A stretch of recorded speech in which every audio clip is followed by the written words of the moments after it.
Councillor Height, I'm here. Councillor Hewson, Councillor Encina, Present. Councillor Junkin, Present. Councillor Morocco, Present. Councillor Rigby, I'm here. Councillor Seaborn, Councillor Cisco, Present. Councillor Ugolini, Present. Councillor Villela, Present. Councillor Zalepa. And we have regrets from Councillor Sorrento and Steele this morning, Chair. Okay, thank you.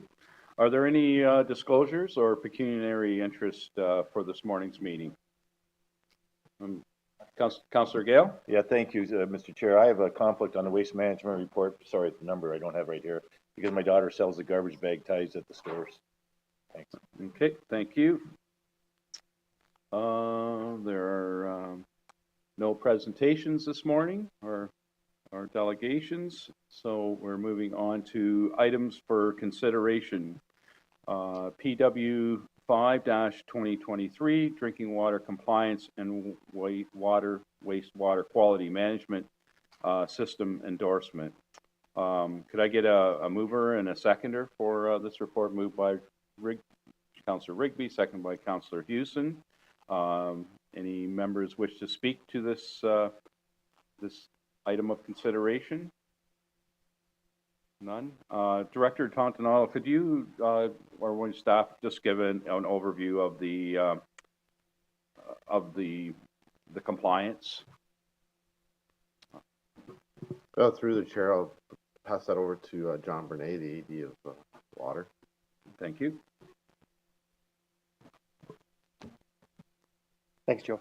Through the chair, the purpose of the report is to request that Council re-endorse our operational plan for the water and wastewater quality management systems. We're not required to have a re-endorsement, but our established practice is to have the plan re-endorsed each time a new council is elected. So that's why it's before you today.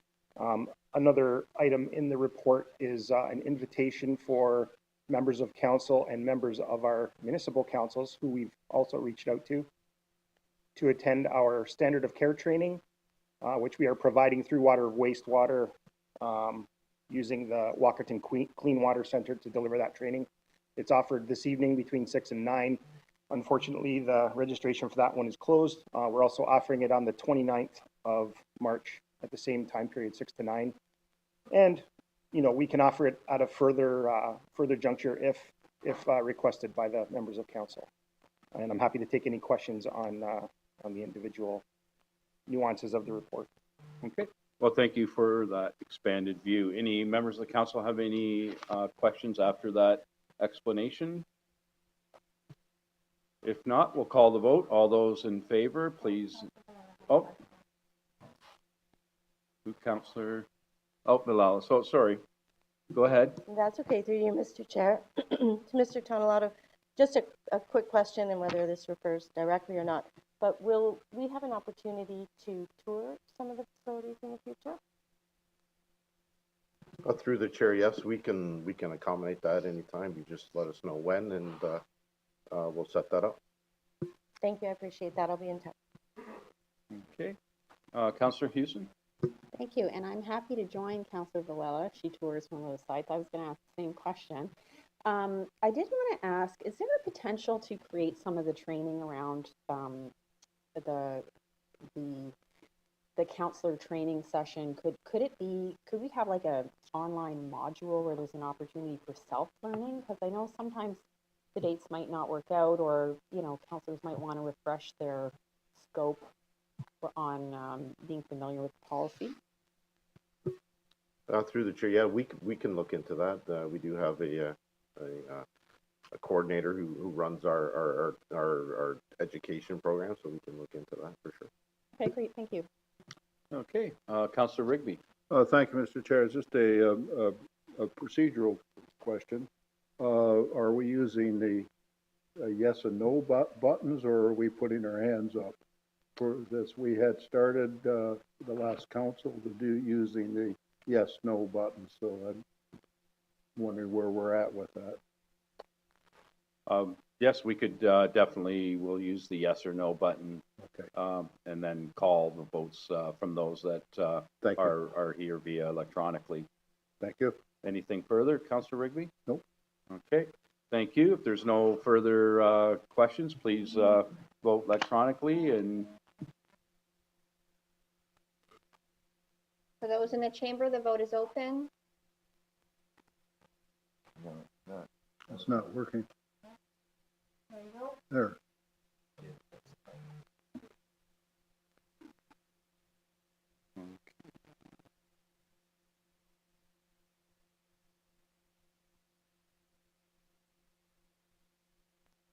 okay, thank you. The vote is carried. So moving on to. Point of order, Mr. Chair. We have to remind the councillors that if they're not in attendance, to shut off the sign on, because otherwise it's a no vote. I know. So, thanks.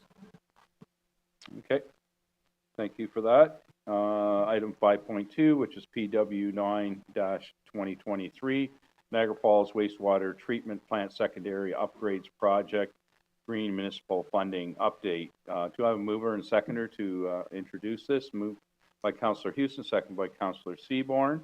And Director Tottenell, will you explain the, I guess, the findings of the Green Municipal Funding Update? Through the chair, this report is basically a good news story. We received almost $1 million in grant funding from the Federation of Canadian Municipalities. So this report basically updates us on that information, as well as the funding strategy, which Councillor or Director Chamberlain could further provide more detail. Thank you. Director Chamberlain, would you like to make any additional comments, or no? Okay, be there to answer any questions. Any members of committee have any questions, quandaries, queries? If not, please vote electronically.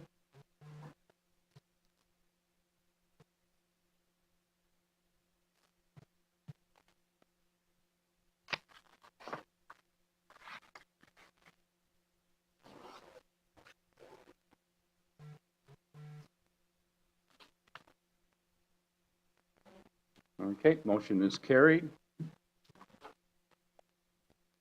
Moving on to item 5.3, PW 15-2023, recommendations for consideration from the Waste Management Planning Steering Committee meeting held on February the 27th, 2023. Is there a mover and seconder? Moved by Councillor Ugolini, second by Councillor Height. Councillor Gale declared a conflict on this item. Any members of the committee have any questions? Councillor Gale. Yeah, Mr. Chair, I declared a conflict just on the garbage tag part of it. I've got a question on other stuff, please. The illegal dumping working committee. Can you just advise me who's on this committee? I don't need names if it's just staff, but if there's councillors on that, or what the makeup is. And the other part is the terms of reference for this. I looked for it for this committee, and I can't find it. Can you point me towards where it is? Okay, do we? Through you, Chair. So this is not a, it's a staff committee, along with some local municipality staff, but I'll turn it over to Sherry Tate, who can give you some more information. Yes, through the chair, it is made up of region staff as well as local area municipality staff, and also some other organizations like Ontario Power Generation, Crime Stoppers, and the Great Lakes St. Lawrence Seaway. Thank you. And the terms of reference, please. And the terms of reference? The terms of reference were an appendix to this report. Okay, help me here. Which appendix, if you don't mind, because I looked and I couldn't find it. Or get back to me if you wish, whatever's easier for you. It was in Appendix 1. Okay, thank you. If I have any questions, I'll come to you. Thank you. Okay, any further questions, Councillor Gale? Okay, thank you. Councillor Houston. Thank you, Chair. I actually similarly had questions about the terms of reference, but in looking at the minutes, there are councillors on this committee, are there not? Through you, Chair. So no, there's counselors on the Waste Management Planning Steering Committee, which considered this item. And sorry, so what's the staff committee called? So this is the illegal dumping working group. Oh, okay, okay. So I was referring to the planning steering committee, and I did find the terms of reference online. However, it does seem a little outdated. It had reference to the Public Work and Utilities Committee, which I think has changed, so it might be worth revisiting the webpage. I don't know how old that was. And in terms of, I did have a question through you, Chair, on the garbage tag fees. I guess my question is, did we consider perhaps just bumping it up to like $3? I'm wondering how we ended up on $2.85. Okay, thank you for that question. Sherry, do you have a response to that, to the garbage tag? You're the waste management team this morning, so on the rationale behind the increase from where the fee was to where it's being projected, and the rationale, Councillor Houston asked why wasn't it brought to $3? So if you could explain the rationale of the increment increase.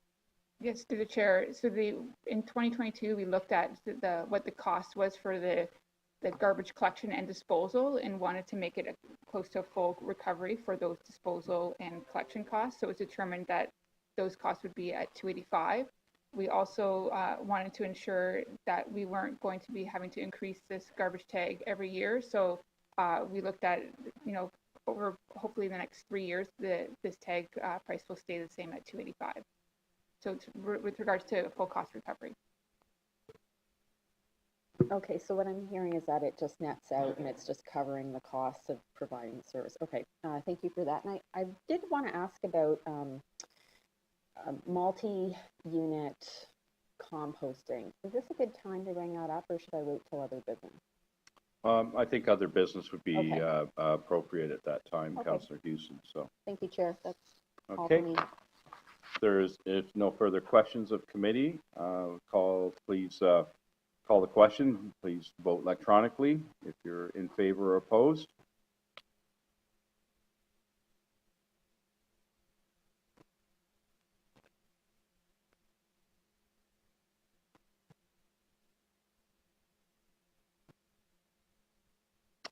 The vote is carried. Thank you.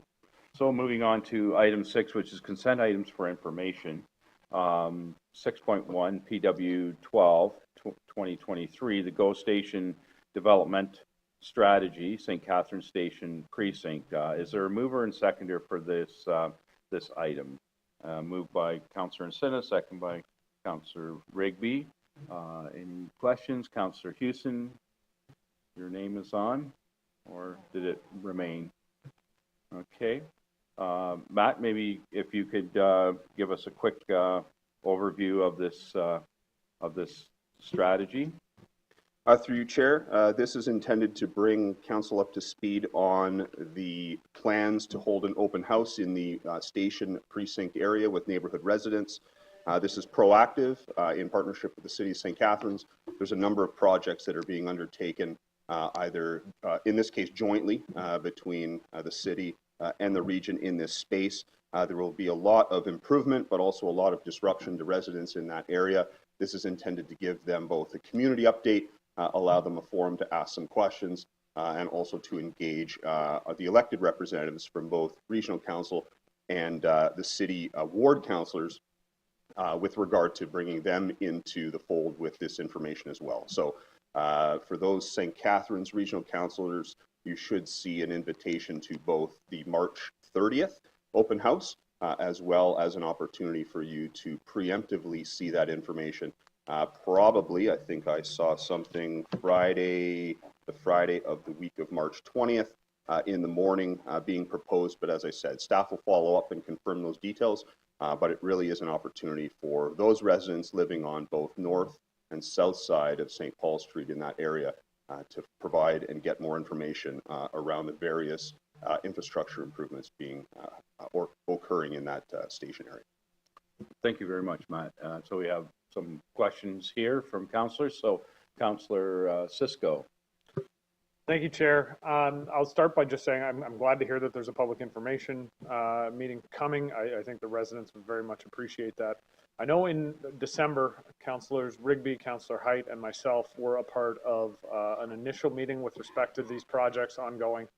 At the time, we expressed a lot of concern about the detour route that was planned and the traffic mitigation measures that needed to take place. And so I understand that there's a meeting coming on the 20th, and I'm not going to ask Mr. Robinson to preempt that meeting by giving us the additional details now. I will just say that I sincerely hope that the detour route that had been planned in December has been altered because it did not make any sense. And I hope that traffic mitigation measures from both the regional and the city perspective have been, are going to be a part of this public information session. I've been through this previously as a city ward councillor when the Martindale Bridge was taken down over the 406. And the pre-planning that was done made a lot of assumptions that did not come to fruition, even though the city councilors were stating very clearly that people are not going to follow the detour routes. They're going to go through the neighborhoods. And it created traffic chaos in purely residential streets for a number of weeks until follow-up measures were implemented. And I gave credit to regional staff and city staff at the time, but it was reactive as opposed to proactive. So I'm going to again stress today, and I hope that proactive measures are being put in place to the north and to the south of St. Paul West, because otherwise it's going to be traffic chaos. And in one of those situations, it's going to be traffic chaos next to a K-12 school in a neighborhood where there are a bunch of children and not enough sidewalks. So again, I'm stressing, and I hope that when the March 20th meeting comes, that there are traffic mitigation measures put in place. I hope the detour route has been reconsidered, because otherwise this could be a very, very complicated process for a very long time. Thank you, Chair. Okay. Councilor Height. Yes, thank you. A specific question to staff. The GO Station access road could alleviate a lot of this problem. Is there any kind of time frame on that? So through you, Chair, to Councillor Height, we're having active and ongoing discussions with our counterparts at the City of St. Catharines. Director Tassoni and I have been in those discussions. The timeline at present, we're working closely with Ridley College around completing the subdivision agreement, which will allow us to get to that point. So that's the status of where things are now. The priority is to get that access road constructed, because as you indicated, Councillor, that is one of the release valves for traffic coming into that station, particularly as we undertake construction at the St. Paul Street West Bridge as well. Follow up, will we get that kind of information at the next meeting that we're having later on in March? Through you, Chair, I think the timeline, we're hopeful to land the timeline of that. Like I said, there's some good active discussions with city staff to really pin down the timeline so that what we give to the public, staff can stand behind in terms of timelines. And we're looking to solidify those in advance of the March 30th open house. Okay, thank you. Okay. Councillor Gale. Thank you, Mr. Chair, and through you to Matt. Item number 6 in the report of the memorandum, it says print advertising in local newspaper to promote the open house.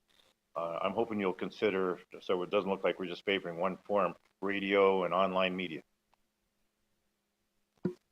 Through you, Chair, to Councillor Gale, that was a preemptive short list. The communications plan currently shows a multitude of channels across all of those different tools that corporate communications is going to use to support promotion of the open house. Okay, thanks.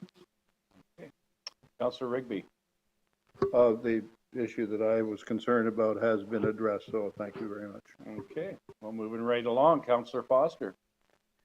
Yes, thank you, Chair Witteveen. So through to Director Robinson, one of the comments you made was making sure the St. Catharines councillors know what's going on and the information. Make sure all of us do. This is kind of important, and I can tell you is that there's active interest on the Lincoln side of things with all of this work that's being done down in that area. So please make sure we all get the information. And secondly, Go Transit, and this is your file that's going on. You and I met earlier on it. Can you come back with some sort of a fulsome report to us on where we're at with all of these pieces of the puzzle? It kind of languished during COVID, and I think we need to just have a sort of a refresher on where everything is at, just so that all of us as councillors are on top of where this is at. Through you, Chair, to the councillor.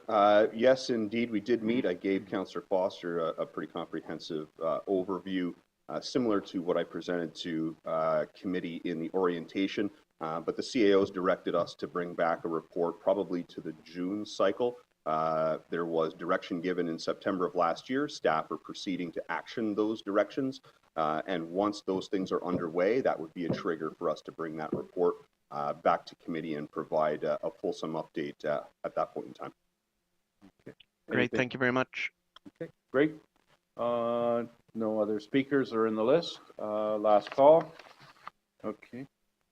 So I'd like to call the question. All those in favor, please vote electronically. Or opposed.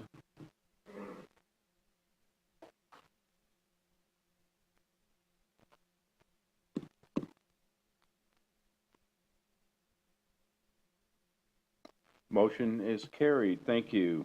Moving on to other business. Are there any items of other business? I know Councillor Houston, you had requested an issue of other business, and others, please put your name in the speakers list. Go ahead, Councillor Houston. Thank you, Chair. I'm just curious what, if perhaps staff through you, Chair, can comment on what our collection policy is with regards to multi-residential units for compost service. Okay. Sherry, would you like to respond to that? Did you hear that? Yep, no problem. Okay. Through the chair, thank you. So currently we do offer organics collection to multi-residential buildings. It is a voluntary program, but it is offered to those properties. I think there has been some questions. I think you might be alluding to an issue that was at 80 Rockwood Avenue in St. Catharines with regards to the compost program. So we do, as in part of the bylaw, the waste management bylaw mandates that the region recovers all materials from the property to offset the cost of the program. So if a property does have private recycling under the bylaw, they're not eligible for our garbage or our curbside garbage or organics program. This will be reviewed. As we know, there's changes that are occurring at the provincial level for the Blue Box program. So as that is implemented, we'll be reviewing that policy and the bylaw mandate. Thank you. Through you, Chair. I actually was just reading the Waterloo report on the multi-residential waste services because they're looking at, I think they're responding, is there a change in provincial policy coming for multi-residential units in terms of their requirements for composting and blue bin services? Through the chair, the province has released an organics framework, which is trying to increase the amount of organics that is being collected. The focus right now, though, on the province is the Blue Box transition. So they haven't really moved forward with that policy framework, but it is in place. So what we'll see is, there will be a push in the future to get more organics out of the landfill. So through you, Chair, do we currently have an inventory of the number of multi-residential units we have and the percentage that are currently collecting composting or recycling? I think it would be useful information considering we know that the recycling or the Blue Box is transitioning, but I believe the composting will still reside with the municipality, and long term it is in our interest to make sure that waste is diverted from our landfill so we get the longevity out of those sites that we need. Okay, Sherry? Yeah, through the chair, I don't have those numbers off the top of my head, but we do track what properties use our service and the number of residential units, so it's something I can definitely get back to you on. Could we include that as a counselor in the counselor correspondence, please?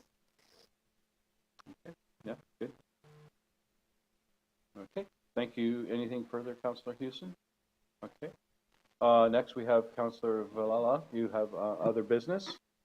I think so. I hope so. Through you, Mr. Chair. Just a couple things. I'm wondering, through you, Mr. Chair, to Mr. Tonelato, if there's an update on the meeting with the hauler. That's my first question, then I have another. Through the chair, I believe Commissioner Swanaga and legal has been in contact with the hauler and his lawyer, and they're looking to set up a meeting towards the end of this month. Thank you, through you, Mr. Chair, to Mr. Tonelato. That I wasn't referring to that. Thank you for that update. At our last meeting, I had asked if we could have that long overdue meeting with all the haulers.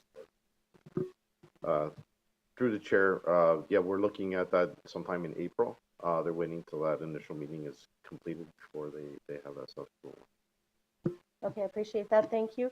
And Mr. Chair, I'm not sure. Give me 2 seconds here.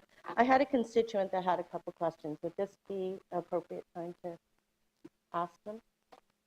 If it's not, if other questions to staff? Yes. And Through me to staff, yes. through, if it's other business, if there's any action that may come out of it, then yes. If it's not, if it's direct questioning, then please ask the question. Okay.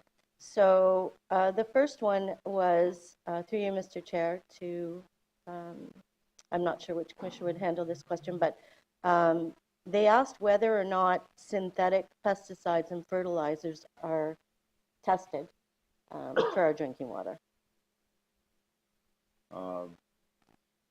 Been tested in Imagine our wastewater Yes. system? Okay. Yeah. Okay. Looking for clarity then. Through the chair, I don't believe we do test for synthetic.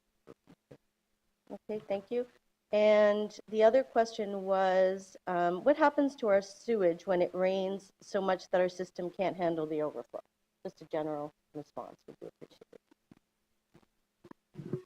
Through the chair, that's usually there are overflows within the system that overflow to lakes, streams. So when the sewer is surcharged, whatever the pump station can't pump to downstream to the facilities, that's either overflowed into those locations. We do have CSO tanks throughout the system. The lands have several of them, which collect as much as we can. And then that's held when the storm event goes down. That amount is pumped through the system to the plants for treatment. So, but there are several overflows within the local area municipality systems that alleviate those surcharges. Okay, thank you for indulging. Okay. Councillor Foster. Yes, thank you, Chair Witteveen. So through to who's ever there this morning with transportation, just wanting a quick checkup on the issues in and around Jordan Road and some of the changes going on there.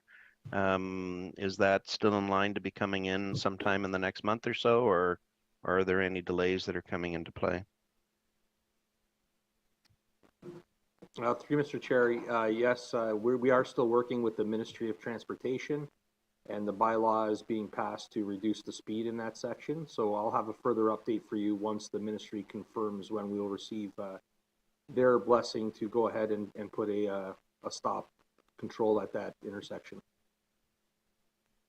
Great, thank you. And this is a pretty important issue in the Jordan Station out to the lake area. So if there's any additional requirements that are from us as councillors, please let us know, okay? Through Mr. Chair, yes, we'll do that. Thank you. Okay. Anything further, Councillor Foster? No? Okay. Councillor Height. No, I'm good. Thank you. Through the staff, do we have any kind of time frame on the cameras that we're going to be installing in the community safety zones? I'm not sure how many we're going to have in the region 5, 6 in the next year, but do we have any kind of time frame on them? Through the chair, I believe there's a report coming at the next cycle with an update on a thorough update on where the cameras are sitting. A follow-up, if I can recall the report that we saw, that there would be signs up in advance, a notification in advance. If the cameras are going to be coming through this report, have we started getting those signs ready to put in place? Are we ready to go? Are we preemptive instead of waiting till they show up and then waiting 2 months or 3 months? We should be installing them as soon as we can. Through the chair, I believe transportation is getting ready for that, and the update is extremely thorough. I can send you an email update. I had another question from another councillor regarding that. Fine, the time frame is critical, I think, that Yes. we don't wait till they show up and then No, wait 3 they're months. working on, I believe, Frank, they're working on authorization with the vendor, and but Frank can give you a more thorough update. Frank? Yeah, through Mr. Chair, we're working with the vendor right now to purchase the cameras. They are a long lead time. And we do have the signage plan ready to go, and it'll be installed in advance. We are looking right now to, it's our anticipation that we're going to be lining up the installation of the first locations for the cameras to coincide with the start of the school year. And that's what we're aiming for right now. Okay, thank you. Okay. Well, thank you, everybody, for that wholesome discussion and questions. Much appreciated. So with nothing else here, we will, our next meeting will be held on Tuesday, April the 4th, at 9:30 in the council chambers at the regional headquarters. There being no further business, this meeting now is